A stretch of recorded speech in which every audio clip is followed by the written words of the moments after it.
चलिए स्टार्ट करते हैं। स्क्रीन शेयर हो रही है?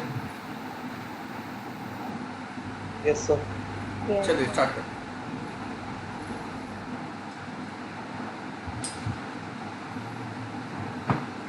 देखिए बच्चे, लास्ट क्लास में हमने बोहर मॉडल पढ़ा। बोहर मॉडल में जो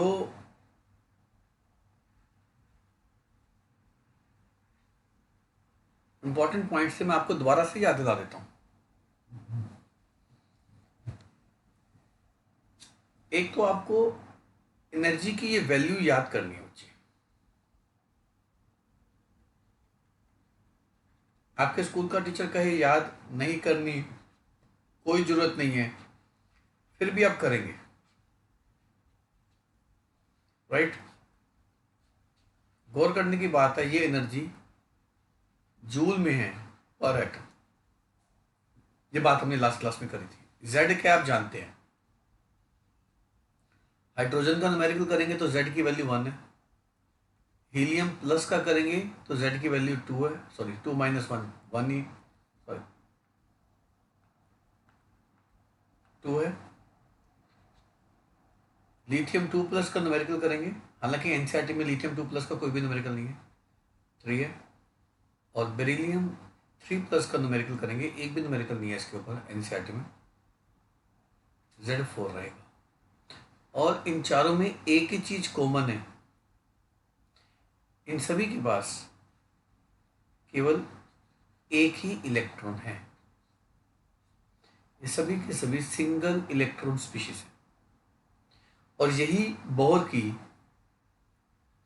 लिमिटेशन भी मानी गई है। This is one of the limitation of Bohr model. मतलब जब बोहर से जब पूछा गया आप मल्टी इलेक्ट्रॉन की बात क्यों नहीं करते हैं, तो बोहर कहता है मेरे पास जवाब नहीं है। और जब साइंटिस्ट ये कहता है कि मेरे पास जवाब नहीं है, तो उसकी लिमिटेशन बन जाती है। आपको कई बार बात बताई। इस फॉर्मूले में एन आप जानते ही हैं, 1 भी हो सकता है, 2 भी हो सकता है, 3 भी हो सकता है, 4 भी हो सकता है, 5 भी हो सकता है, इन्फिनिटी भी हो सकता है। फिर आपको बोहर मॉडल में मैंने आपको ये बताया था, आपको एनर्जी चेंज निकालना आना चाहिए, क्योंकि आज के न्यूमेरिकल में ये एनर्जी चेंज बहुत इंपॉर्टेंट है। एनर्जी चेंज निकालना नहीं आता तो आपको कुछ समझ नहीं आएगा। जब भी एनर्जी चेंज निकालें तो इलेक्ट्रॉन की final position minus initial position से करेंगे आप। मैंने आपको लास्ट क्लास में कुछ एग्जाम्पल भी दिए थे, मैं आपको याद दिलाता हूं। ये बात चाहे मैं रिपीट कर रहा हूं, पर फिर भी इस बात को रिपीट करना जरूरी है। मान लीजिए आपको एग्जाम में क्वेश्चन आया, जो भी मैं आपको करवाऊंगा, कि इलेक्ट्रॉन सेकंड से 6th में गया, तो इस केस में डेल्टा ई निकालेंगे, energy of final state minus energy of initial state, इस तरीके से निकालेंगे। जब आप यूं करेंगे तो आपका आंसर पॉजिटिव आएगा।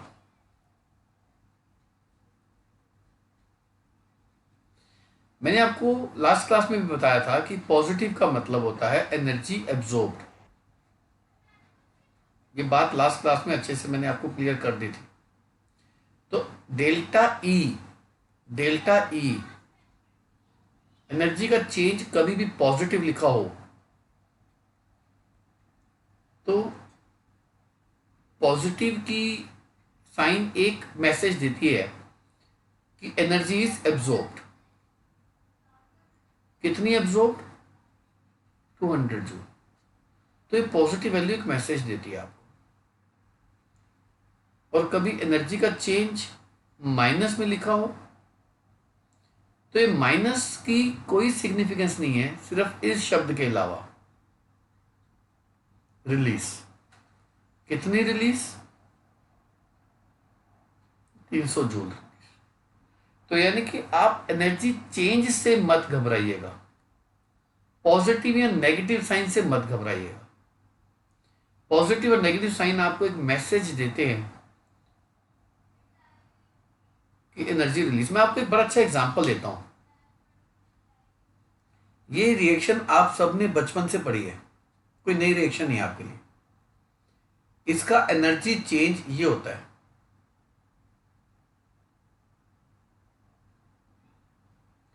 आप बताओ इस एनर्जी चेंज से आप क्या सीखते हो? इस एनर्जी देखो, इसमें इस वैल्यू में 4 इंफॉर्मेशन है। 4। एक बच्चे के लिए हो सकता है एक इंफॉर्मेशन हो। यही अंतर होता है एक साइंटिस्ट में और एक आम इंसान में, कि हमें कुछ और दिखता है और साइंटिस्ट को कुछ और दिखता है। दिस नेगेटिव मीन्स, सबसे पहली बात, रिलीज। बस कितनी रिलीज? इतनी रिलीज। किस यूनिट में? किलो जूल में। और सबसे इंपॉर्टेंट इंफॉर्मेशन आप देख रहे हो, पर मोल। पर मोल का मतलब जानते हो? कार्बन का एक मोल कितने ग्राम का होता है, बताना जरा। कार्बन का एक मोल कितने ग्राम का होता है? 12. 12 gram. So this is a release of 393 kilo joule for 12 gram carbon. तो आपको नहीं लगता इसमें पहली इंफॉर्मेशन ये थी, दूसरी ये थी, तीसरी किलो जूल में थी, और चौथी 12 ग्राम कार्बन के लिए थी। तो ये अहमियत है कि जब आप कोई चीज ढंग से करते हैं और पूरा करते हैं। तो इसीलिए मैं एक बात पर जोर दे रहा हूं शुरू से, कि जो भी पढ़ो उसे पूरा पढ़ो, अधूरा नहीं पढ़ो। चलिए, आप इस इंफॉर्मेशन से अगर आप कंफ्यूज हुए हैं तो 6th चैप्टर में ये सब होगा जो अभी आपको बताया। अभी टेंशन मत लो। चलिए, हम तो बहुत मॉडल कर रहे थे। आओ, मान लो आपको एग्जाम्पल आया कि इलेक्ट्रॉन जो है वो 5th से 3rd में आ रहा है, तो डेल्टा ई का फॉर्मूला क्या लगेगा मेरे बच्चों? E5 माइनस E3 है, E3 minus E5। Sir, E3 minus E5. बहुत बढ़िया। आई थिंक ये बात में तो कोई शक ही नहीं रहा अब आपको। पर आप जब E3 माइनस E5 करेंगे ना, आंसर माइनस आएगा, क्योंकि E3 मतलब लो एनर्जी, E5 मतलब हाई एनर्जी। जैसे E की 5 E6 होता रहेगा, एनर्जी बढ़ती रहेगी, तो ये आंसर नेगेटिव में आएगा। अब बताओ, अब इस नेगेटिव साइन से घबराओगे तो नहीं आप? नेगेटिव का मतलब क्या होगा? Sir, release. energy release. हाँ, इतने जूल एक एटम के लिए। इसका सिंपल मीनिंग हो गया। तो ना कई बार बच्चे डर जाते हैं, वो कहते हैं सर मेरा आंसर नेगेटिव आ रहा था, मैंने काट दिया। तो आप समझ सकते हैं ये कौन सा बच्चा है कि नेगेटिव से घबरा रहा है, और क्यों घबरा रहा है। Last example,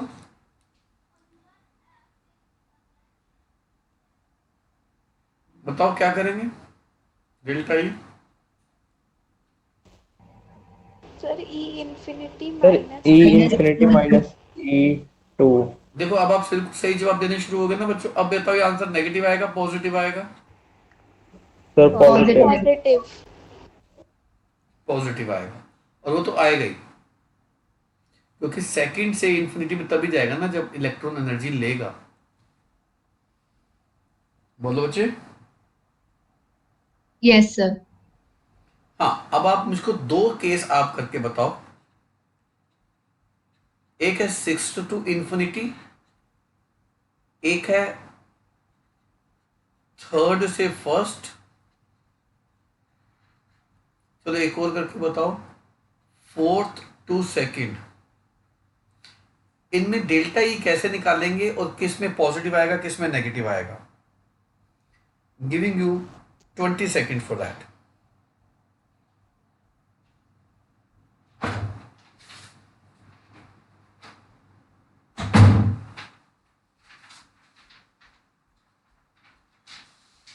Sir, done. चलिए, बहुत जल्दी निकाल लिया बच्चे आपने। Very sir good, done. Very good. चलिए बात करते हैं। ये चीज चाहिए मुझको, एक्यूरेसी और कम समय में आंसर की एफिशिएंसी दोनों। देखिए ई, इस केस में ई इंफिनिटी माइनस ई सिक्स लगेगा और आंसर आपका पॉजिटिव आएगा।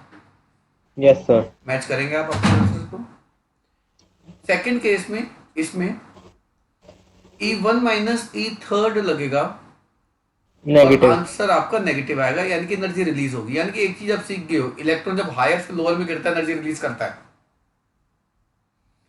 और ई थर्ड केस में ई टू माइनस ई फोर करेंगे और इसमें भी आपका आंसर नेगेटिव आएगा, मतलब एनर्जी रिलीज होगी। मतलब हायर से लोअर गिरेगा तो एनर्जी रिलीज, और लोअर से हायर जाएगा तो एनर्जी अब्सॉर्ब। आई थिंक ये बात आपको क्लियर हो चुकी है बच्चों। Yes, sir. चलिए अभी इसके न्यूमेरिकल करेंगे, आप वेट करिए। और मैंने आपको एक बोहर रेडियस के बारे में बताया था। मैं बोहर थ्योरी नहीं करा रहा, ये मत समझना सर बोहर थ्योरी करा रहे हैं। मैं आपको बोहर की थ्योरी के इंपॉर्टेंट पॉइंट्स याद दिला रहा हूं। पॉइंट 529 शेल का स्केयर अपॉन जेड, ये हमने बोहर का रेडियस के जेड क्या है, इनके आप जानते हैं अच्छे से, राइट। तो चलो एक मैं एक जनरल क्वेश्चन कराता हूं, फिर मैं अपनी असाइनमेंट के क्वेश्चंस की बात शुरू करूंगा। Calculate energy required to shift an electron from first to third Bohr orbit.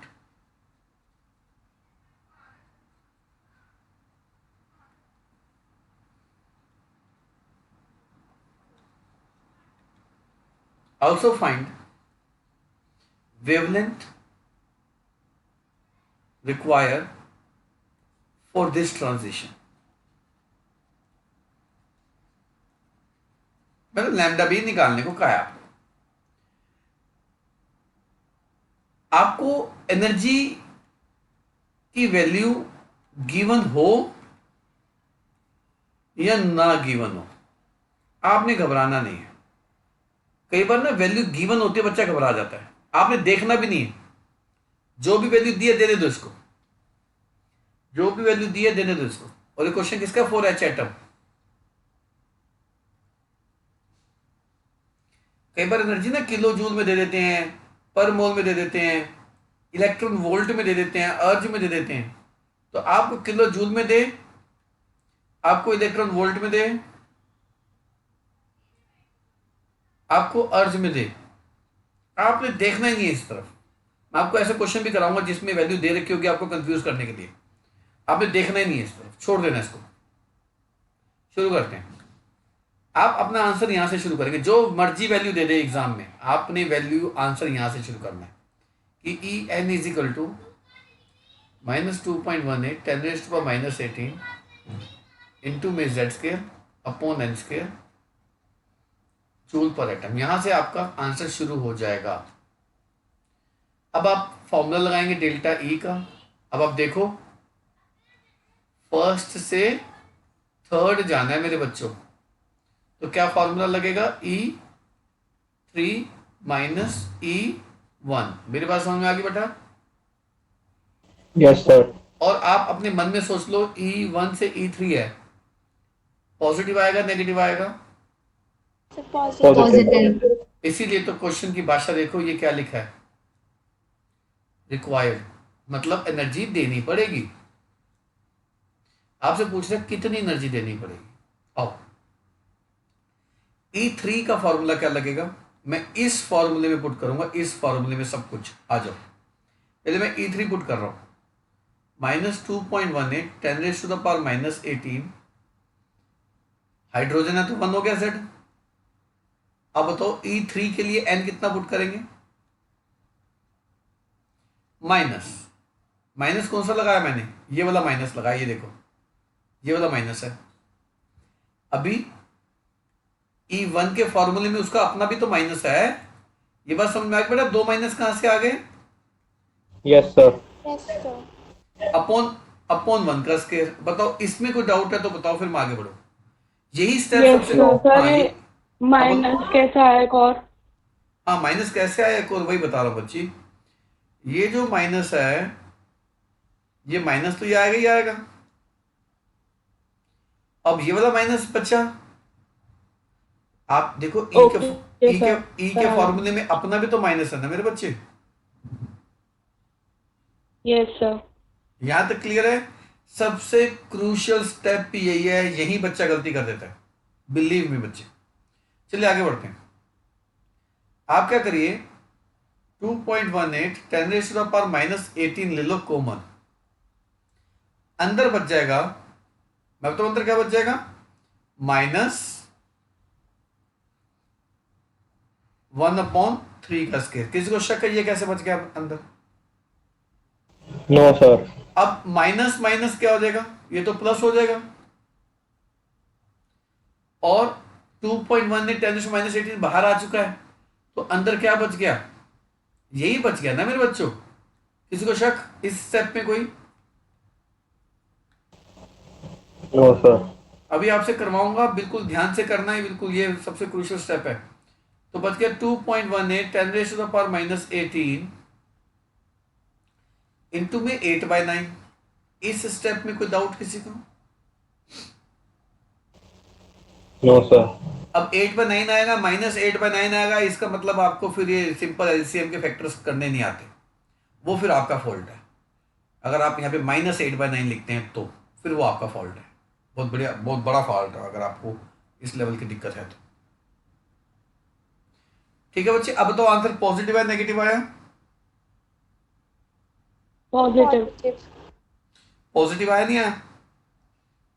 अब इसको सोल्व कर लो, आपका आंसर आ जाएगा 1.93 ten raise to the power -18 joule पर एटम। पॉजिटिव आने दो, क्योंकि पॉजिटिव का मतलब ही होता है क्या, energy required, energy absorb.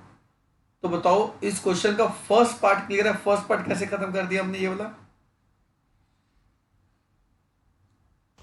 Yes, sir. चलो अब सेकंड पार्ट, सेकंड पार्ट में क्या पूछा था, ध्यान से देखो, ये लैम्डा निकालना था। अब बताओ डेल्टा ई का फॉर्मूला क्या होता है? सेकंड पार्ट कर रहा हूं मैं, ग्रीन कलर से करूंगा इसको। डेल्टा ई का फॉर्मूला होता है HC/, लैम्डा। तो फिर लैम्डा की वैल्यू क्या हो जाएगी, HC/, अब तो h की वैल्यू क्या होती है, 6.626, c velocity of light, upon delta E. Delta E कितना निकाला आपने, 1.93 ten raise to the power -18। बताओ बच्चों, कोई शक किसी को? No, sir. तो अब आप इसको सोल्व कर लेंगे। जिसको सोल्व करेंगे तो आपका आंसर आएगा 10.299।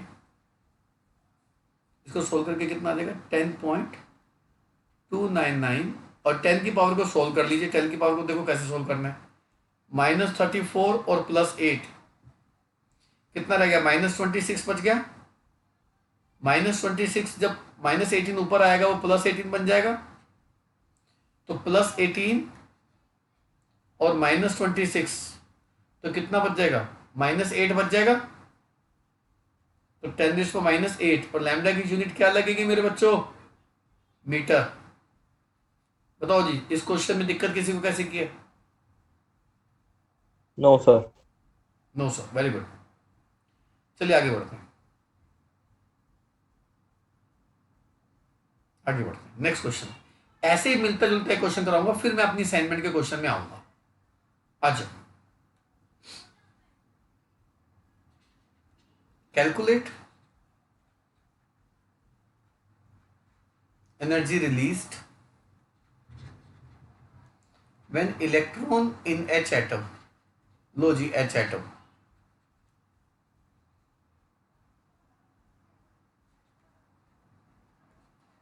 jumps from fourth to second shell. Also find wavelength of this transition. I think lambda कैसे निकालना है आपको समझ में आ ही गया, राइट?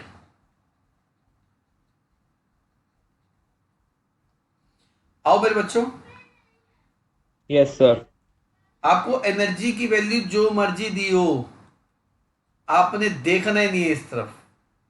ये हमेशा कंफ्यूज करने के लिए देते हैं। मैं आपको प्रूफ करके दिखाऊंगा। अभी मेरी असाइनमेंट में भी एनर्जी की वैल्यू दे रखी होगी, आपने घबराना नहीं है। आ जाओ, आपने कौन सी वैल्यू लिखनी है? ये वाली, ये वाली। इस एनर्जी में यूनिट क्या होती है बच्चों? जूल पर, यही होती है ना? और अब ध्यान Yes, दो, sir. अब ध्यान दो, क्वेश्चन में भी डिमांड किसकी है? एटम के लिए है बच्चे। तो कई बार ना एनर्जी दे देते हैं आपको पर मोल में। बच्चा क्वेश्चन इसी से कराता है, पर बच्चा ये भूल जाता है कि क्वेश्चन में डिमांड किसकी थी? एटम के लिए थी। तो जूल पर एटम लगना था ना बच्चे। चलो अब बताओ जी, डेल्टा ई कैसे निकाल लेंगे? शाबाश, बोलो बोलो बोलो। E2 minus E4. E2 minus E4. किसी को इस स्टेप में दिक्कत है तो बताओ। हालांकि बच्चों ने बता ही दिया बहुत अच्छे से, जिस चीज का नहीं है मुझको, सर। हाँ इस चीज में मुझको डाउट होता है कि बच्चा डरे ना, गलती ना करे, राइट? आओ आगे बढ़ते हैं। E2, E2 देखो, ये माइनस पहले देख लो, ये माइनस है इसके अंदर, तो माइनस तो लगेगा ना। माइनस 2.18 10⁻⁻18 जेड रहने दो, जेड तो 1 ही होता है ना, पुट करने की क्या जरूरत है? अपॉन किसका स्क्वायर करेंगे? 2. 2 का। हाँ, अब माइनस कौन सा है? ये माइनस कौन सा है? ये वाला। और ये वाला माइनस कौन सा है? ये वाला। अब ठीक है मेरे बच्चे, आ जाओ। अब क्या कॉमन ले लो? ये। अब बताओ अंदर क्या बचेगा?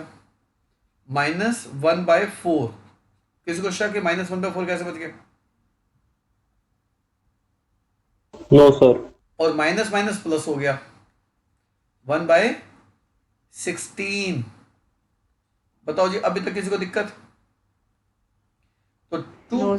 2.18 10⁻⁻18 इंटू में -3/16। किसी को शक इसमें? ये माइनस कैसे आ गया? No, sir.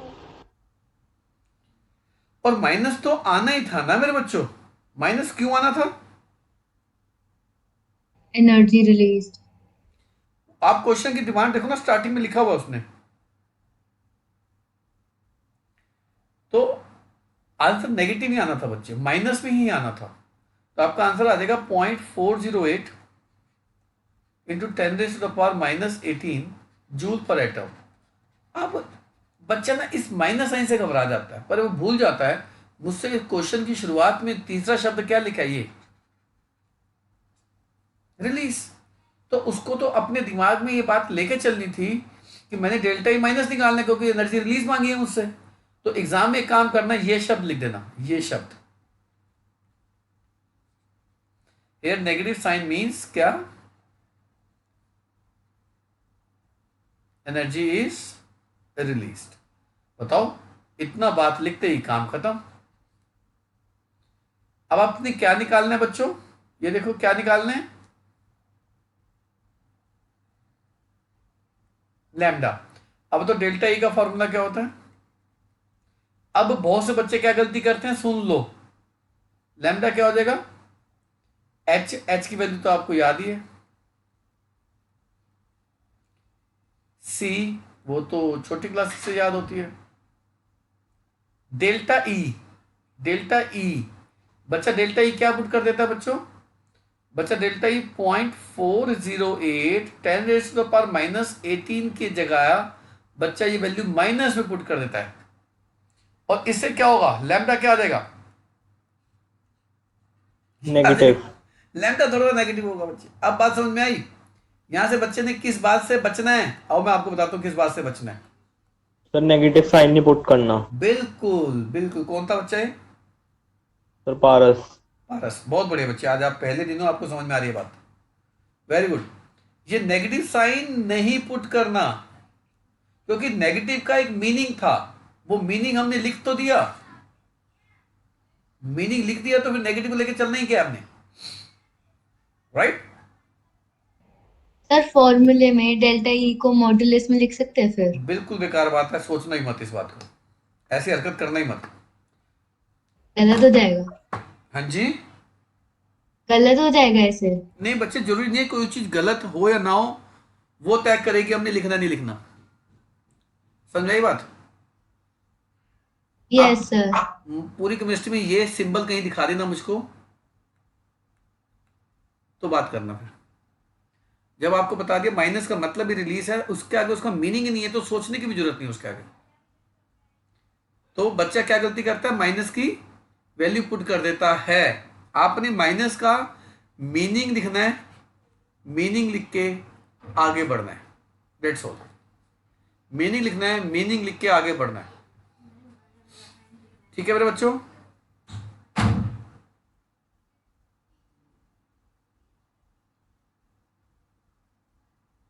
तो आप इसको सॉल्व कर लो, आपका आंसर आ जाएगा 48.7। अब 10 की पावर को सॉल्व करो, आ जाओ आ जाओ। Sir 10 to the power -8। हाँ, -34 और 8 कितना हो जाएगा बच्चों? -26। -26 -26 और ये -18 ऊपर आ जाएगा, प्लस हो जाएगा। प्लस हो जाएगा, तो -8 रह जाएगा मेरे बच्चों। और यूनिट क्या होती है लैम्डा की? मीटर। बताओ जी, किसी को शक? No sir. आ जाओ, असाइनमेंट निकाल लो जो मैंने आपको सबको भेज रखी है। स्ट्रक्चर ऑफ एटम की असाइनमेंट निकाल लो, हालांकि हार्ड कॉपी है कईयों के पास, जिसके पास नहीं है वो मुझसे बात कर ले, कोचिंग आके ले जाए मुझसे हार्ड कॉपी।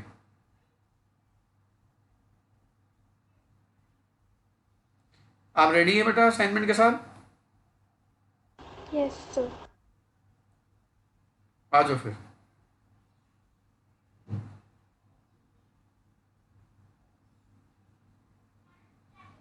देखो कौन से पेज पे है बोर मॉडल का न्यूमेरिकल। Sir, 2 1 17.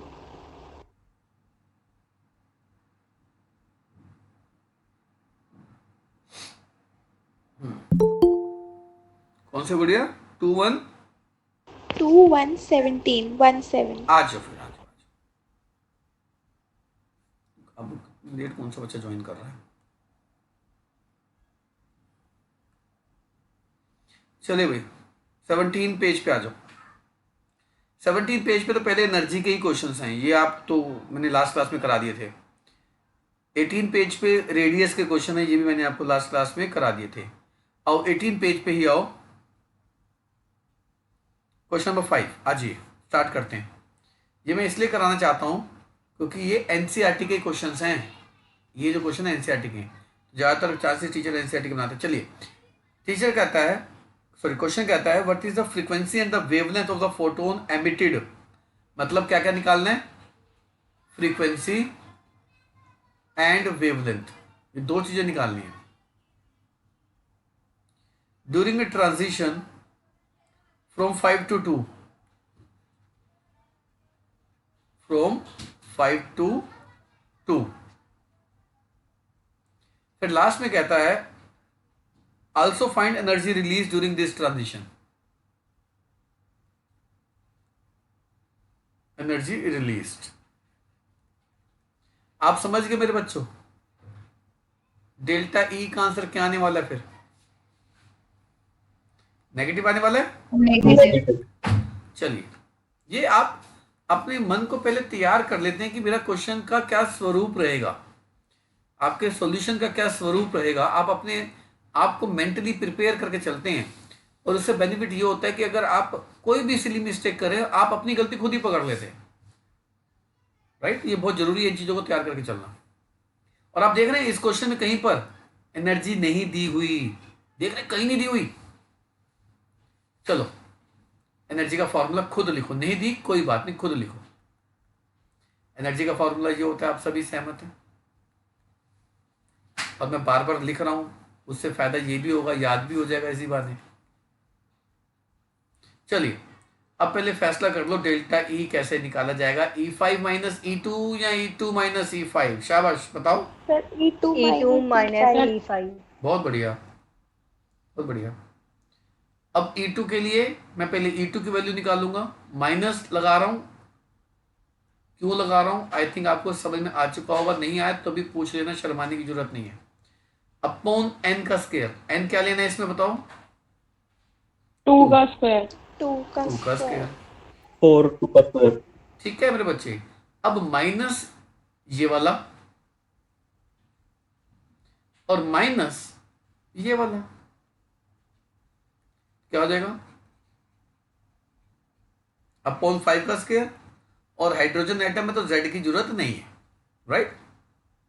तो 2.18 10 raise to the power minus 18 ले लो कॉमन। अब तो अंदर बच जाएगा -1/4 और +1/25। बताओ जी, किसी को शक इसमें, बताइए। चलिए No, sir. हाँ, अब आप इसको सॉल्व करेंगे, आंसर नेगेटिव आएगा पॉजिटिव आएगा, इसका Negative. सॉल्व होने के बाद आंसर मैं देख पा रहा हूँ नेगेटिव. 4 पॉइंट। अब मैं सॉल्व करने में टाइम वेस्ट नहीं कर रहा, आपको 2 क्वेश्चन में सॉल्व करना सिखा दिया है। 10⁻⁻19 आ गया,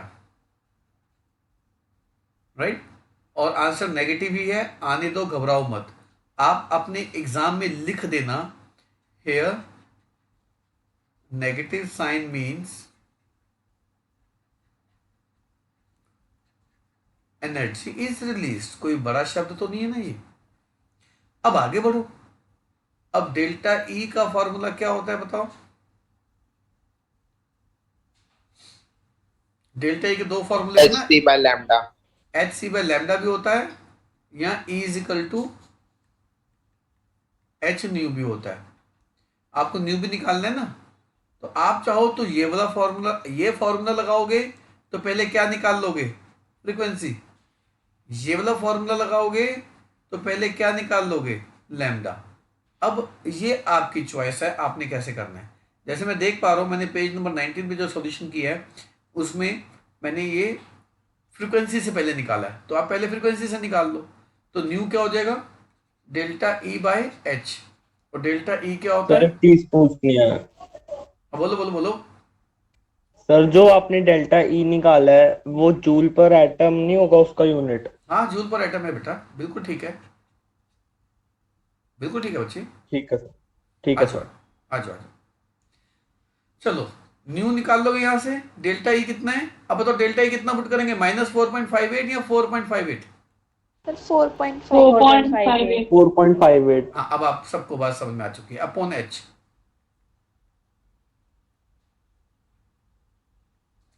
ठीक है बच्चों, तो फ्रीक्वेंसी आ जाएगी 6.91 10⁻14। ये आपका काम है, ये मेरा काम नहीं है कैलकुलेट करना। अब फ्रीक्वेंसी से क्या निकाल लेंगे आप, lambda. C is equal to क्या पड़ा है, लैम्डा न्यू, तो न्यू क्या हो गया, सी बाय, सी की वैल्यू बचपन में याद कर ली थी आपने, मीटर पर सेकंड। ठीक है जी, सॉरी हमने यहाँ पर फ्रीक्वेंसी को इस्तेमाल करके लैम्डा निकालना है, उल्टा कर रहे हो। हाँ जी, तो फिर लैम्डा कितना हो जाएगा, सी बाय फ्रीक्वेंसी। सी कितना है, 3 × 10⁻8 मीटर पर सेकेंड, और फ्रीक्वेंसी कितनी निकाली है अभी हमने, 6.91 10⁻14। हर्ट्स की जगह सेकंड इनवर्स भी लिखते हैं, एक ही बात होती है। तो सेकंड इनवर्स से सेकंड इनवर्स कट जाएगा, आपका जो भी आंसर आएगा वो किस में आएगा, मीटर में। कोई डाउट तो बताओ, नहीं तो मैं आगे बढ़ूँ। No sir. चलिए पेज नंबर 19 क्वेश्चन नंबर 6, जल्दी से क्वेश्चन नंबर 6 रीड करना शुरू करिए।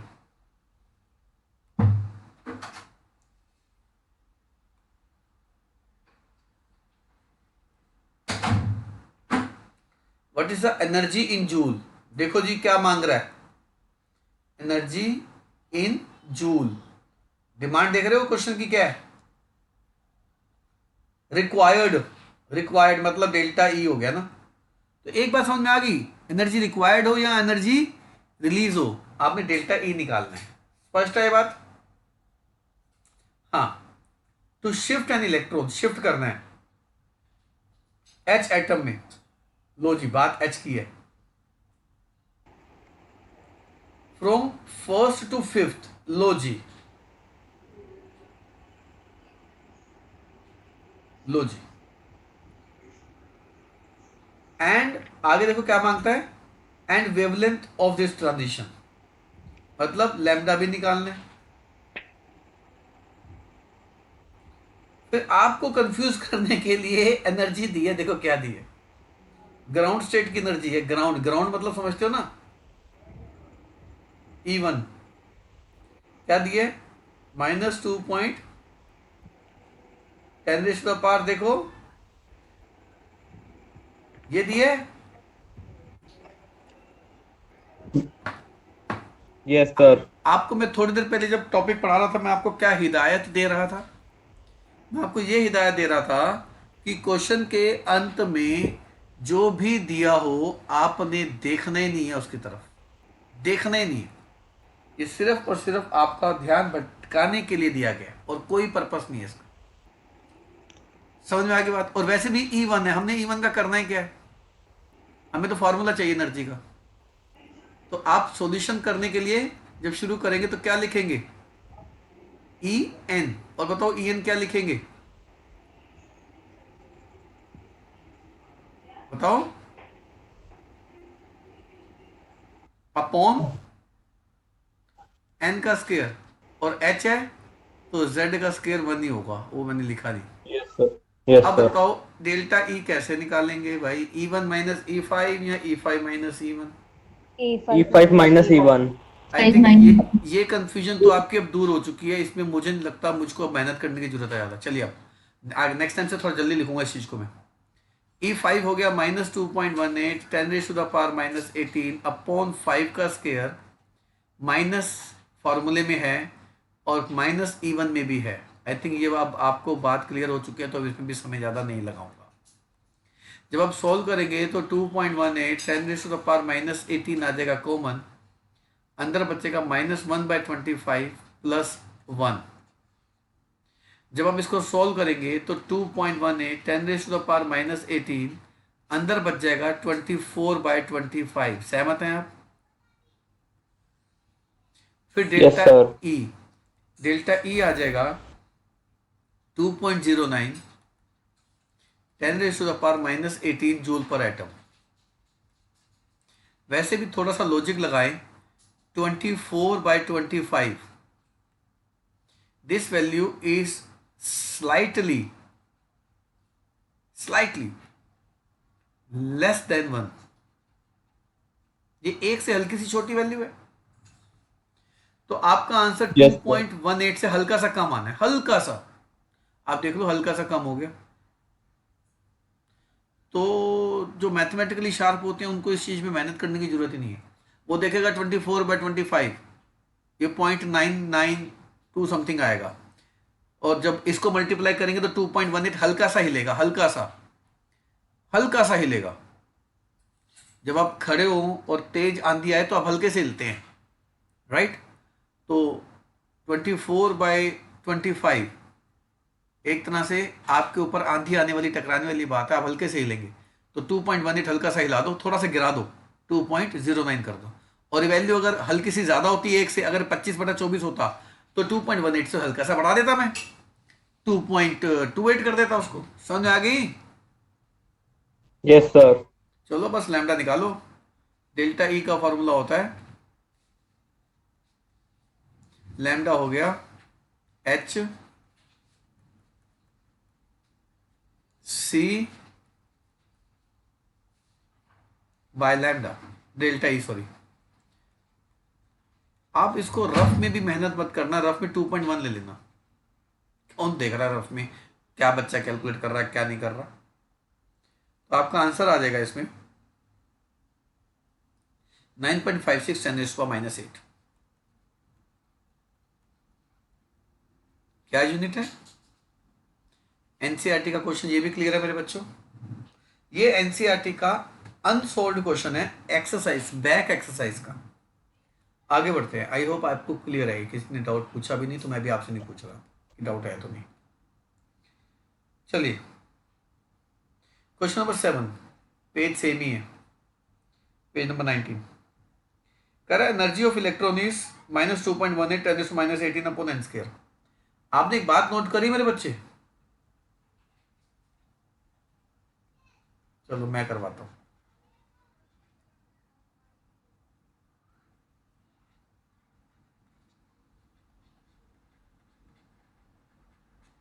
आपने एक बात नोट करी?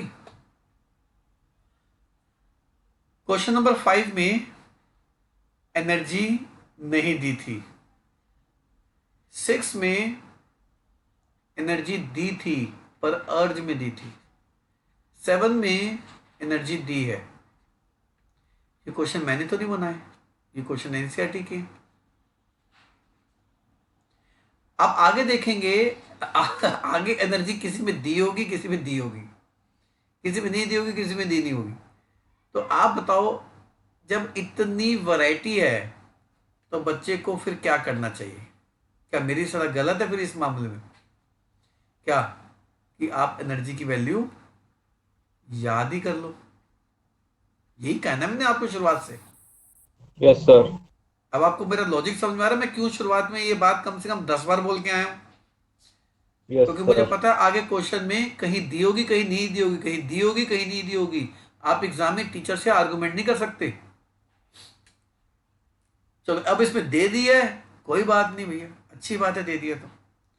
ये किसी टीचर के बनाए क्वेश्चन नहीं है, ये एनसीईआरटी के क्वेश्चन है, इसलिए आपको वैरायटी सारी दिखा रहा हूं। चलिए, कहते हैं calculate energy required to remove electron completely from n = 2। ये अच्छा सवाल है। कह रहा है एनर्जी रिक्वायर्ड मतलब डेल्टा ई। पता है किस लिए, कहां से कह रहा है? कह रहा है 2 से कहां फेंकनी है? कंप्लीटली। कंप्लीटली मतलब एटम से बाहर, एटम से बाहर मतलब इंफिनिटी। ये बात समझ में आ गई बच्चे आपको? अब बताओ डेल्टा ई कैसे निकालेंगे? ई इंफिनिटी माइनस E2। ई इंफिनिटी हो गया 0। लो जी, माइनस, और E2 में भी तो माइनस होता नहीं होता, अपॉन 2 का स्क्वायर। समझ आ गई? आंसर आ जाएगा 5.45। पॉजिटिव आएगा ना? Yes, sir. -18, yes sir. हाँ -19 सॉरी, जूल पर एटम।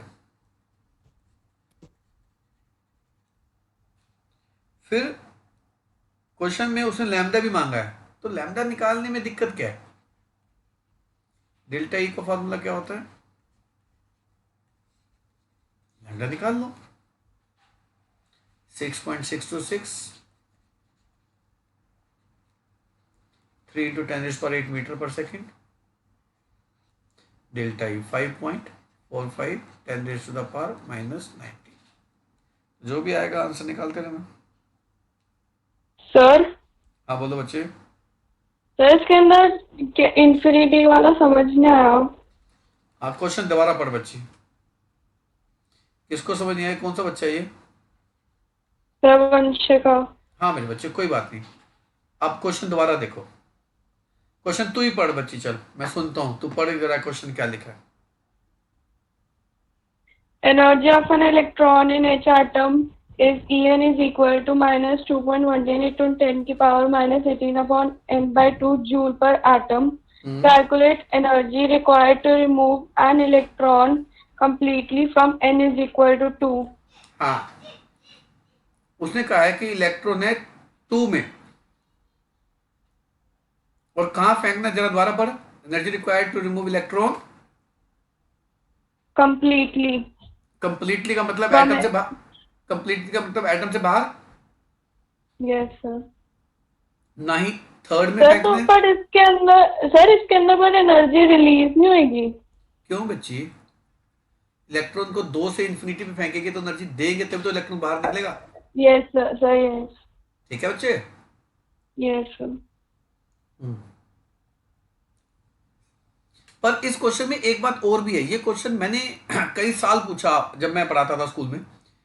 इस क्वेश्चन में बहुत मेजर मिस्टेक मैं देखता था बच्चों की। क्वेश्चन दोबारा देखो, लैम्डा निकालने की बात देखो दोबारा से।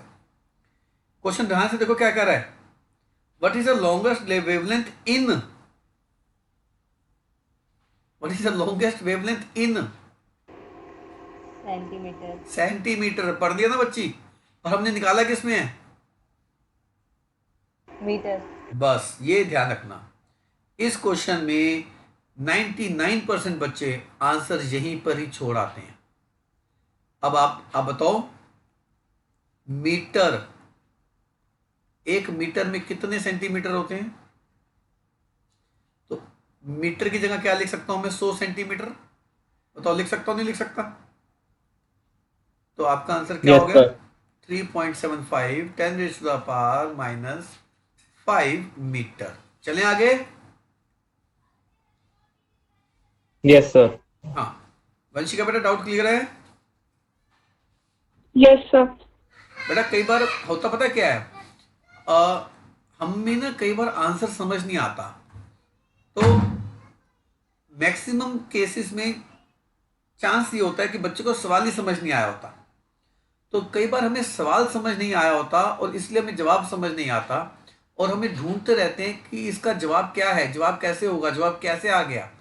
तो मैं बच्चों को हमेशा ये सलाह देता हूं कि कभी भी आपका एक जवाब नहीं समझ में आया तो सवाल दोबारा पढ़ो, क्योंकि मैक्सिमम केसेस में हमें सवाल ही समझ नहीं आया होता। तो सवाल जरूर समझो दोबारा से, फिर जवाब में दोबारा से एंटर करो। ठीक है मेरे बच्चे? आ जाओ, क्वेश्चन नंबर 8, ये भी एनसीईआरटी का है। How much energy is required to ionize H atom from n equal to 5? Energy required मतलब ये शब्द क्या संदेश देता है आपको? Positive. Delta E positive Positive आएगा, energy. ये मैसेज है। ये आपके ब्रेन में एक बात आ जाएगी क्वेश्चन पढ़ते वक्त, ताकि एग्जाम में क्वेश्चन करते वक्त कोई गलती करे तो आप पकड़ लेंगे, अरे ये क्या हो गया, तो गलत कर रहा हूं मैं। चलो, टू आयोनाइज, मेरे बच्चे आयोनाइज, आप में से कोई है बच्चा जो 3rd चैप्टर पढ़ रहा है मेरे से? कोई भी नहीं है? कोई ऐसा बच्चा है जो इसमें क्लास अटेंड कर रहा है जो 3rd चैप्टर में है मेरे साथ? Yes, sir. यस हाँ, सर। आप Yes. बताओ, आपने एक डेफिनेशन पढ़ी होगी, आयनाइजेशन एंथैल्पी पढ़ी है? Yes, sir. आयनाइजेशन एंथैल्पी का मतलब क्या होता है? इलेक्ट्रॉन कहां फेंकना है? Out of the atom. और आउट ऑफ द एटम का मतलब क्या होता है? आयनाइजेशन एंथैल्पी की डेफिनेशन मैं बोल रहा हूं, मैं कल सुन भी रहा था बच्चों से। It is defined as amount of energy required to remove an electron completely. Completely, Vanshika, completely का मतलब क्या होता है? अभी बताया। Yes, sir. कंप्लीटली का मतलब क्या होता है? जल्दी बोलो। Sir, out of the atom. हाँ हाँ, आउट ऑफ द एटम का मतलब क्या हो गया? Sir, infinity. बस, इन्फिनिटी पे जाएगा वो। तो ये आयनाइज शब्द क्लियर है? अभी क्लियर नहीं है ना, टेंशन मत लो। आयनाइज शब्द मैं 3rd चैप्टर में क्लियर कर दूंगा। आयनाइजेशन का मतलब होता है इलेक्ट्रॉन को उठा के पूरी तरह से बाहर फेंक दो, और पूरी तरह से बाहर फेंकने का मतलब क्या होगा? कहां फेंकना है उसको? इन्फिनिटी में। चलो क्वेश्चन दोबारा पढ़ते हैं। How much energy is required to ionize H atom? Ionize मतलब इन्फिनिटी है, final state, from n is equal to 5।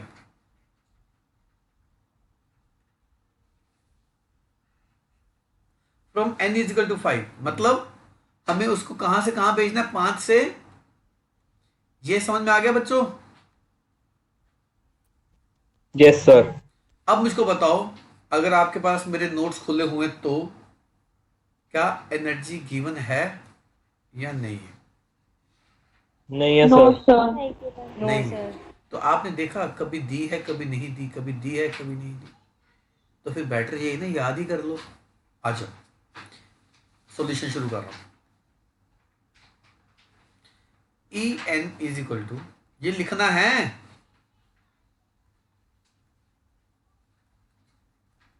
और मैंने इतनी बार लिख दिया है, मैं इसको उम्मीद है आपको भी अब याद हो ही गया होगा। अब E yes sir. Delta E निकालना है। डेल्टा E का formula E5 minus E infinity या E इन्फिनिटी माइनस E5, ये इन्फिनिटी माइनस ई फाइव। E इन्फिनिटी तो 0 है, माइनस 2.18 10⁻⁻18 अपॉन बताओ क्या,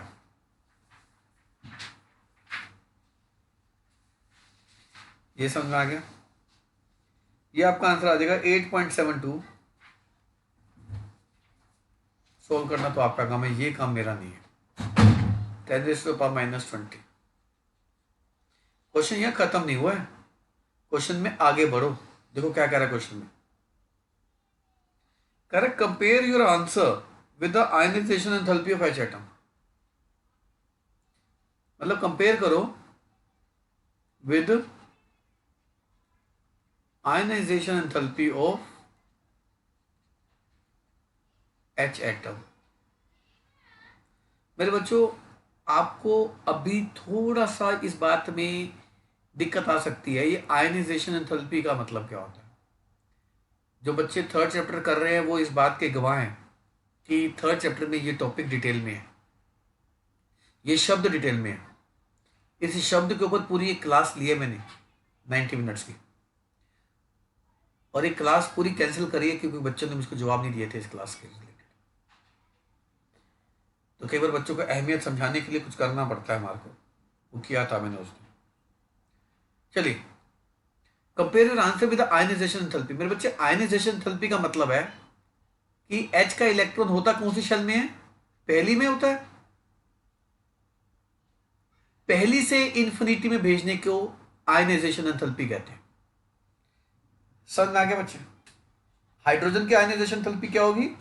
उसको पहली शेल से इंफिनिटी पे भेजने से कितनी एनर्जी चाहिए? That energy required is ionization enthalpy of H atom. और हमें इस एनर्जी को कंपेयर करना है इस एनर्जी से। थोड़ा सा लॉजिक दूंगा आपको, अभी मैं जवाब नहीं दे रहा, मैं लॉजिक दे रहा हूं। एक लॉजिक, यहां पर हमने इलेक्ट्रॉन को कहां से कहां भेजना है? पहली से इन्फिनिटी।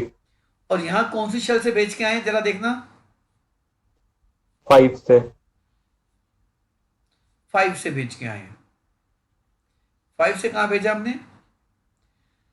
आप मुझको एक इन्फिनिटी। बात बताओ, इलेक्ट्रॉन पांचवी शेल में ज्यादा अट्रैक्शन कर रहा होगा न्यूक्लियस से, या ये इलेक्ट्रॉन पहली शेल में ज्यादा अट्रैक्शन कर रहा होगा? जल्दी से जवाब दो इस बात का। सर फर्स्ट शेल में। तो फर्स्ट शेल। पहली में। तो फर्स्ट शेल से उठा के बाहर भेजने के लिए ये एनर्जी ज्यादा नहीं होगी इस एनर्जी के मुकाबले जो यहां दी हमने? बताओ। ज्यादा होगी। पांचवी से बाहर भेजने के लिए एनर्जी कम चाहिए होगी, और पहली से बाहर भेजने के लिए एनर्जी ज्यादा चाहिए होगी। आप इस बात से सहमत है बच्चों? Yes sir. और ऐसा इसलिए क्योंकि पहली शेल में इलेक्ट्रॉन, आप एक बात बताओ, आपको आपका टीचर क्लास में पढ़ा रहा है, राइट, और आप बिल्कुल फ्रंट सीट पे बैठे हो और क्लास का दरवाजा पीछे से खुला है, ये एग्जिट है क्लास की, और आप पहली सीट पे ना होके पांचवी सीट पे बैठे हो। आप बताओ क्लास में से बंक मारना किस केस में शामिल? बोलो। फिफ्थ रो में से भागना शान नहीं है। या थोड़ा सा टीचर ने घूमने बच्चा गायब, तो बच्चे को ज्यादा एफर्ट कहां करने पड़ेंगे फर्स्ट से भागने के लिए? मेरे बच्चे आई बस, टीचर जैसे बच्चा घूमेगा टीचर को पकड़ेगा, जाता कहां है तू, बैठ इधर, होगा नहीं होगा ये? तो हाइड्रोजन का न्यूक्लियस कौन सी शेल में ज्यादा अट्रैक्शन देगा उसको? फर्स्ट में। तो उसका फर्स्ट में से निकलना काफी कठिन है। मेरी बात समझ में आ गई मेरे बच्चों? शुरू करें। आयनाइजेशन एंथैल्पी अभी याद कर लो। आयनाइजेशन एंथैल्पी का मतलब फर्स्ट टू इंफिनिटी में भेजने की एनर्जी। ये आ जाओ, बताओ डेल्टा कैसे निकालेंगे? ई इन्फिनिटी माइनस E1, फाइनल तो इन्फिनिटी है, इन्फिनिटी 0 है, होल 1 का स्क्वायर। तो आपका आंसर कितना आ गया? प्लस 2.18 10⁻⁻18। और उसने एक बात और कही है, कंपेयर करना है, निकालना नहीं है। ये देखो, कंपेयर करने को कहा उसने, निकालने को नहीं कहा। अब बताओ, इस वैल्यू और इस वैल्यू में 1/5 स्क्वायर का फैक्टर नहीं है फालतू। आप सहमत है मेरी इस बात से? आप बताओ, 2.18 को 25 से डिवाइड करोगे तभी तो ये आया आपका। बोलो। यस तो मैं फिर Yes, sir. तो मैं आपसे ये नहीं कह सकता कि this energy is 25 times higher than 5 to infinity। समझ आ गया बच्चा सर? Yes, sir. Yes, sir. ये 25 या उल्टा बोल लो कि वो 5 to infinity में भेजने के लिए 25 टाइम एनर्जी कम चाहिए। समझ में आ गई बात? Yes sir. कुछ भी बोल दो, आपकी इच्छा। आगे बढ़ते हैं।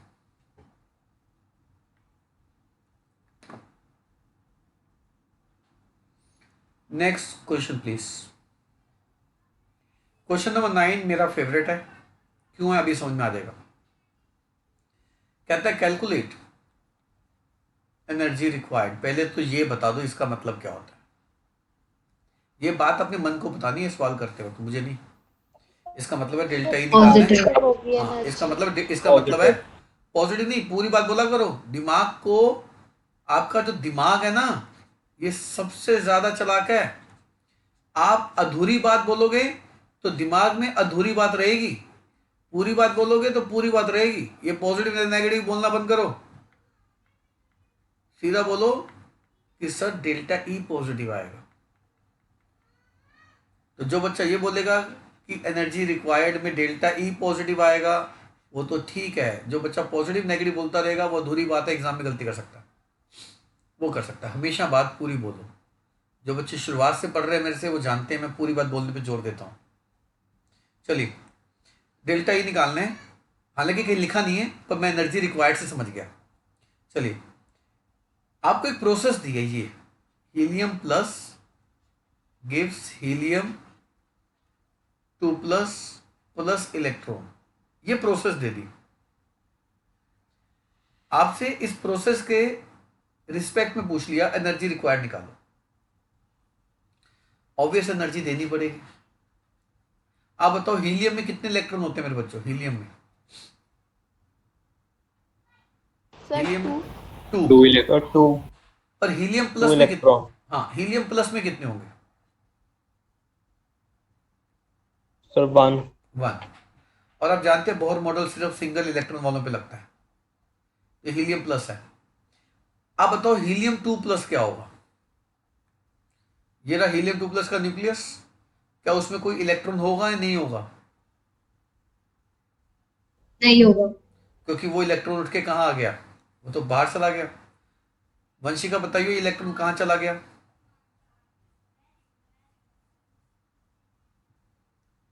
वंशिका बताओ, इलेक्ट्रॉन कहाँ चला गया? फर्स्ट से कहाँ चला गया? बताओ वंशिका, ये इलेक्ट्रॉन कहाँ चला गया? एटम के अंदर है, एटम के बाहर है? इंफिनिटी। बहुत बढ़िया, ये इन्फिनिटी पे चला गया बच्ची। आप देख रहे हो, ये इलेक्ट्रॉन बाहर निकाला हुआ है। इसका मतलब ही क्या है? एटम आयन से बाहर चला गया। ये अब इस समय कहाँ बैठा है? ये इन्फिनिटी है इस समय, इसकी पोजीशन। Is that clear? यानी कि आपने एनर्जी कौन सी निकालनी है? आपने एनर्जी निकालनी है हीलियम प्लस का एकमात्र इलेक्ट्रॉन इन्फिनिटी पे भेजने के लिए। जब उसका इलेक्ट्रॉन इन्फिनिटी पे चला जाएगा तो वो बन क्या जाएगा? वो हीलियम 2 प्लस बन जाएगा। तो ये निकालना है। समझ में आ गया क्या निकालना है?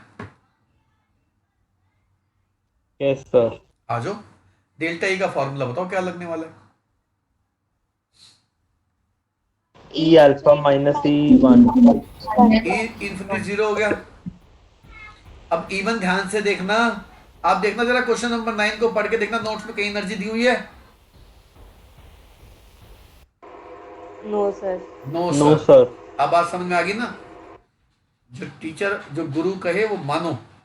अपॉन 1 का स्क्वायर इनटू में, बताओ जी इनटू में क्या करना है? हीलियम है, 4। z का स्क्वायर। पहली बार z लगाया, अभी तक किसी न्यूमेरिकल में z नहीं लगाया हमने, तो इसको 4 से मल्टीप्लाई कर दो, प्लस में आंसर निकाल दो जूल पर एटम। बताओ जी कोई दिक्कत किसी को? No sir. आओ एनसीईआरटी का नेक्स्ट क्वेश्चन करते हैं। ये एनसीईआरटी का नहीं है, क्वेश्चन नंबर 10 एनसीईआरटी का नहीं है, ये मैंने बनाया। Calculate energy required. अच्छा जी, एनर्जी रिक्वायर्ड मांगता है। आपका दिमाग आपको क्या मैसेज दे रहा है इससे? डेल्टा ई पॉजिटिव है। हाँ, आएगा। Delta E positive. है नहीं, आएगा।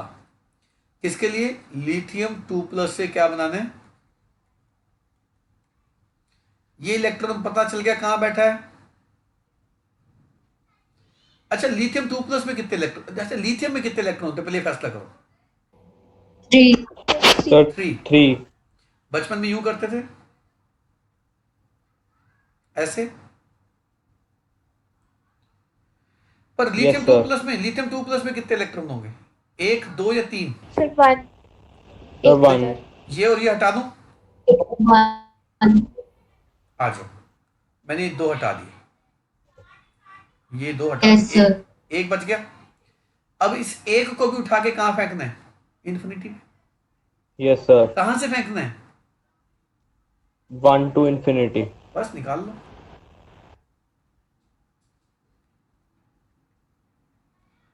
ये तो 0 होता है।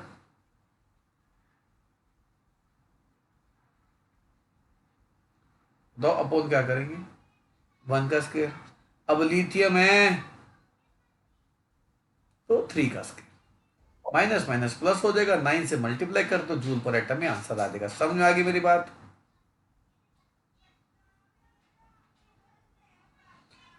आ जाओ।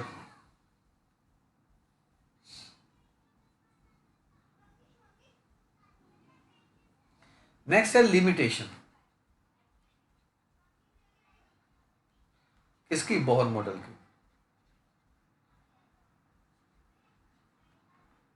देखो बच्चे, बोहर मॉडल की सबसे पहली लिमिटेशन तो ये थी, जो मैंने आपको स्टार्टिंग में बता दी थी, कि बोहर मॉडल जो है वो हाइड्रोजन हाइड्रोजन। या हाइड्रोजन जैसों के लिए है। हाइड्रोजन जैसों के लिए मतलब जिनमें सिंगल इलेक्ट्रॉन्स होते हैं। यानी कि बोहर मॉडल जो है ये मल्टी इलेक्ट्रॉन सिस्टम के लिए नहीं है। मतलब मोर देन 1 इलेक्ट्रॉन। आप चाहो ये सोडियम के लिए फॉर्मूला लगा दो, नहीं लगेगा। ये फॉर्मूला लिथियम के लिए भी नहीं लगेगा, लिथियम प्लस के लिए भी नहीं लगेगा। किसके लिए लगेगा? लिथियम हीलियम 2 के लिए भी plus। नहीं लगेगा, हीलियम प्लस के लिए लगेगा। यानी कि जिसमें सिंगल इलेक्ट्रॉन है ये फॉर्मूला केवल उन्हीं में लगेगा। सेकंड लिमिटेशन, आपको मैंने याद है जब स्पेक्ट्रम करा रहा था, मैंने स्पेक्ट्रम में आपको बताया था कि ये लाइंस मिलती हैं, और लाइन के साथ ना कभी कभी हल्की लाइंस भी मिलती हैं, फाइन लाइंस। तो ये फाइन लाइंस एक्सप्लेन नहीं कर पाया था बोर। बोर से पूछा था ये फाइन लाइंस क्यों आ रही हैं, बोर के पास कोई आंसर। और जब साइंटिस्ट ये कह दे मेरे को नहीं पता, वो क्या बन जाती है उसकी? लिमिटेशन। आगे चल के इनको भी एक्सप्लेन करेंगे हम। जो थर्ड लिमिटेशन है, 2 साइंटिस्ट थे, एक था जीमन और एक था स्टार्क। जीमन ने क्या किया? जीमन ने हाइड्रोजन का स्पेक्ट्रम लिया, ये आता ना स्पेक्ट्रम, याद है? लाइनर बार्मा पार्शियल ब्रैकेट पीफन हम्फ्रे। जीमन ने Yes, क्या sir. किया? जीमन ने स्पेक्ट्रम मैग्नेटिक फील्ड में लिया। ऐसे ही उसने कहा देखते हैं क्या होता है मैग्नेटिक फील्ड में। स्पेक्ट्रम ये नहीं आया, स्पेक्ट्रम पता है क्या आया? मतलब लाइंस, कई लाइंस में टूट गई। और जीमन ने ये सवाल किया बोर से। बोर कहता मुझे नहीं पता भैया लाइंस क्यों टूट गई। और जब साइंटिस्ट ये कहते मुझे नहीं पता लाइन क्यों टूट गई, तो लिमिटेशन बनती है। यानी कि जीमन इफेक्ट क्या है? Zeeman effect is a phenomenon of splitting of lines into many lines. When spectrum is taken when spectrum is taken in presence of external magnetic field. Stark ने उसकी देखा देखी इलेक्ट्रिक फील्ड में कर दिया सेम। उसने कहा चल तूने मैग्नेटिक फील्ड में किया, मैं इलेक्ट्रिक फील्ड में करता हूं। उसका भी स्पेक्ट्रम ऐसा आया जैसा जीमन का आया। स्टार्क ने भी सवाल सीधा उठा के किससे किया? बोर से। भैया बता क्यों टूटा? बोर कहता मुझे नहीं पता। जब बोर कहता मुझे नहीं पता, ये बोर की क्या बन गई? लिमिटेशन ही बनेगी और क्या बनेगी? समझ में आया बच्चे? Bohr was unable to explain. Third limitation क्या है? Bohr was unable to explain Stark and Zeeman effect. Zeeman effect क्या है? Phenomenon of splitting of lines into many lines when spectrum is taken in presence of external magnetic field. Stark effect क्या है? Phenomenon of splitting of line spectrum into many line when spectrum is taken in presence of external electric field. तो ये third limitation है। Fourth limitation bore के साथ थोड़ी जास्ती है कि ये कहा गया कि एटम क्यों मॉलिक्यूल बनाते हैं। बोर नहीं बता पाया था। बोर की थ्योरी में ये बात कही नहीं थी कि एटम की क्या ऐसी मजबूरी है जो उसको मॉलिक्यूल बनाने के लिए मजबूर करती है। आप क्या उम्मीद करते हो? बोर सब कुछ बता के जाता? अरे इतना सब कुछ तो बता गया। तो कोई बात नहीं, ये 4 लिमिटेशन है। एग्जाम में लिखने के लिए चौथी जबरदस्ती बना दी, और लिख के आना। ये मत सोचना कि बोर की लिमिटेशन क्यों लिखे हमें। अगर ये आपको क्लियर है तो मैं आगे चलूं, आपको कुछ क्वेश्चंस पूछूं बच्चों, या इसमें जो प्रॉब्लम फॉर प्रैक्टिस में कुछ क्वेश्चंस हैं वो निकालूं? बताइए। चलिए मैं क्वेश्चन इस असाइनमेंट के कराता हूँ आपको। आ जाओ, नीचे असाइनमेंट दी हुई ना, उसमें सर ये वैसे आती क्यों है? क्या मेरे बच्चे? फाइन लाइंस जो हाइड्रोजन स्पेक्ट्रम में विजिबल है वो क्यों होती है? देखो फाइन लाइंस, देखो एक होता है क्या और एक होता है क्यों। आपने पूछा क्यों आती है, क्या आपको पता है इसका मतलब क्या है? इसका मतलब ये है, नहीं सर। हाँ पहले तो मतलब पता होना चाहिए ना, क्यों तो बाद में जाएंगे। लाइंस बोर ने क्या था क्यों आती हैं? बोर ने कहा था लाइन इसलिए आती है क्योंकि इलेक्ट्रॉन एक जगह से दूसरी जगह पे जंप करता है। जब एक जगह से दूसरी जगह पे जंप करता है वो क्या छोड़ता है? एनर्जी। उस एनर्जी की क्या होती है? लैम्डा। लैम्डा अपीयर होती है वहां पर। ये बोर ने कहा था। तो बोर से पूछा गया कि फाइन लाइंस बता क्यों आ रही हैं, तो बोर कहता मुझे नहीं पता। पर इन फाइन लाइंस का मीनिंग क्या है, मतलब क्या है? इसका मतलब यह कि इलेक्ट्रॉन कहीं से कहीं तो जंप कर रहा है, पर कहां से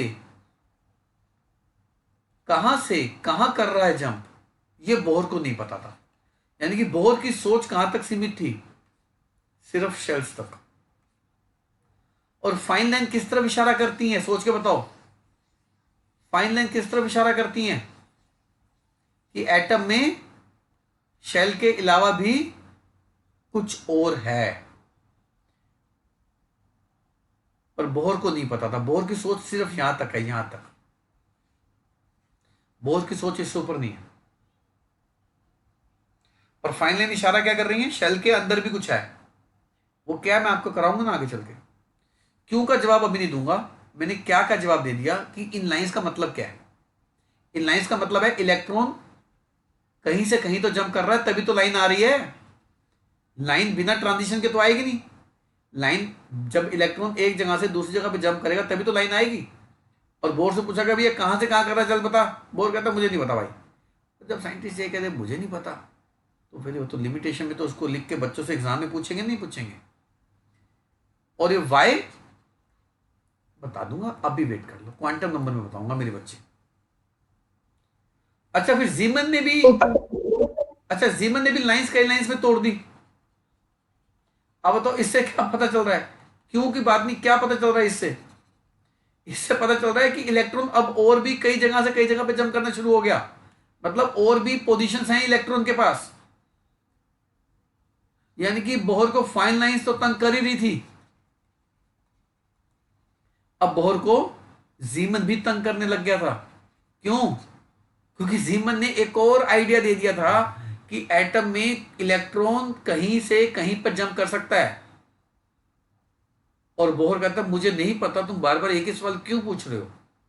तो बोहर की लिमिटेशन बन गई, जीमन भी, फाइन लाइन्स भी, स्टार्क भी। हाँ, जीमन कैसे एक्सप्लेन हुआ, फाइन लाइन कैसे एक्सप्लेन हुई, स्टार्क कैसे एक्सप्लेन हुआ, ये हम आगे पढ़ेंगे ना बच्चे।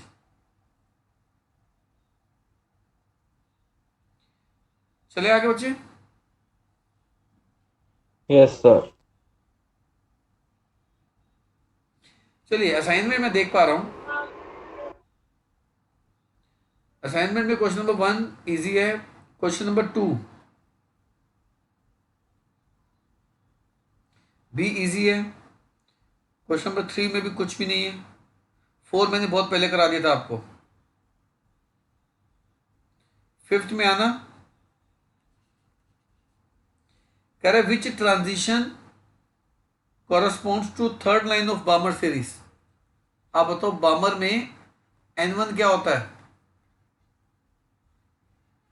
टू। और आपसे पूछा कौन सी लाइन के लिए है। बताओ थर्ड लाइन कब आएगी, N2 क्या होगा, सोचो। 5 बहुत बढ़िया, कौन बोला 5 भाई? कनक। शाबाश। क्योंकि 3 से 2 पहली लाइन, 4 से 2 दूसरी लाइन,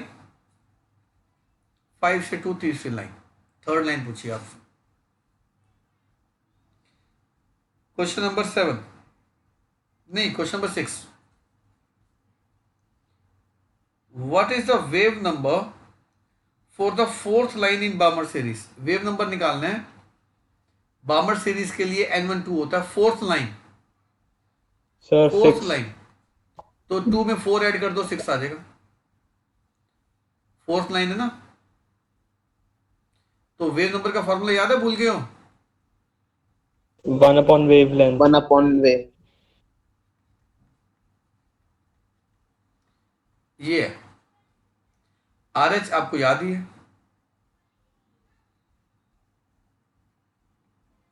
N1 कितना भाई, N2 हाइड्रोजन का Z, निकालते रहना वेव नंबर, वेव नंबर ही तो मांगा ना। 7th में आ यस जाओ। सर। 7th क्वेश्चन मैंने आपको लास्ट क्लास में जब बोहर मॉडल की इंट्रोडक्टरी क्लास ली थी तो बताया था। कहता है which of the following transition will have minimum wavelength. Minimum wavelength किस केस में आएगी? Options are 4 to 1, 4 to 2,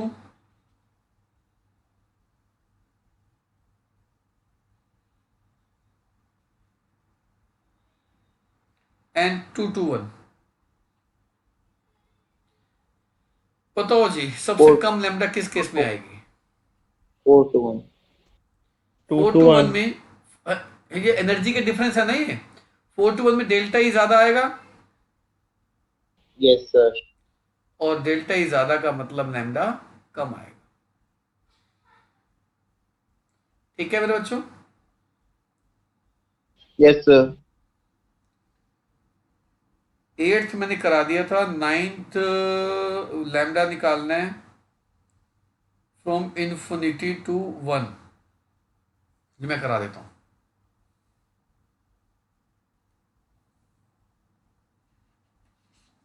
lambda निकालना है और डेल्टा ई निकालना है। देखना किसके लिए निकालना है, पढ़ो अब। कहां से कहां चाहिए? H atom. हाँ, फ्रॉम कहां से कहां? Infinity to 1। check 1. तो कैसे निकाल लेंगे बताओ? ई इन्फिनिटी माइनस E1 या E1 minus E infinity? E1 minus E infinity. बहुत बढ़िया।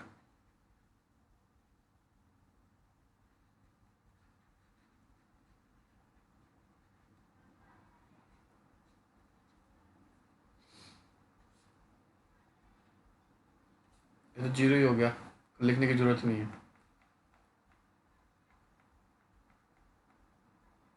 ठीक है जी, तो आपका आंसर आ गया -2.18 10⁻⁻18। डेल्टा ई माइनस को आप भूल जाओ, इसका मतलब एनर्जी इज रिलीज और कुछ भी नहीं। अब डेल्टा ई का फॉर्मूला होता है HC/λ। लैम्डा निकाल लो, एच की वैल्यू पुट करो,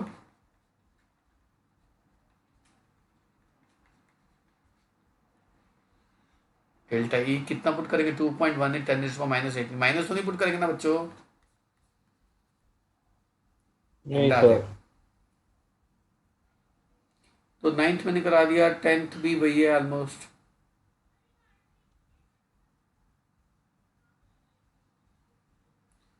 और 11th में करा देता हूँ।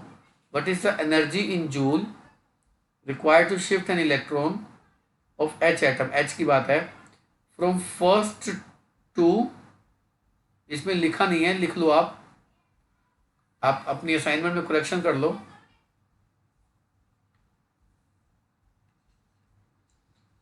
First to fourth Bohr orbit, ठीक है मेरे बच्चे? अब तो डेल्टा ई कैसे निकालेंगे फिर? असाइनमेंट में करेक्शन कर लेना। E4 कैसे लगाओगे?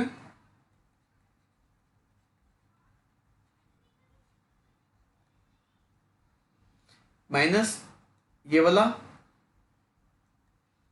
और माइनस उसका अपना भी होता है।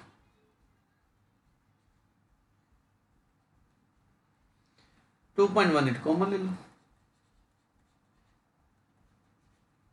अंदर बच जाएगा -1/16, तो आपका डेल्टा ये आ जाएगा 2.18 10⁻⁻18 इंटू 15/16। अब बताओ, ये भी तो हल्का सा कम है एक से, बताओ। 09। हाँ कुछ भी कर दे मेरे बच्चे, कोई फर्क नहीं पड़ता, ठीक है? क्लियर है बच्चों? Yes sir. Yes sir. चलिए, अब बॉहर मॉडल आप तैयारी खुद करना है इसकी, और नेक्स्ट क्लास आपकी ट्यूसडे को होगी। तब तक के लिए बाय बच्चों।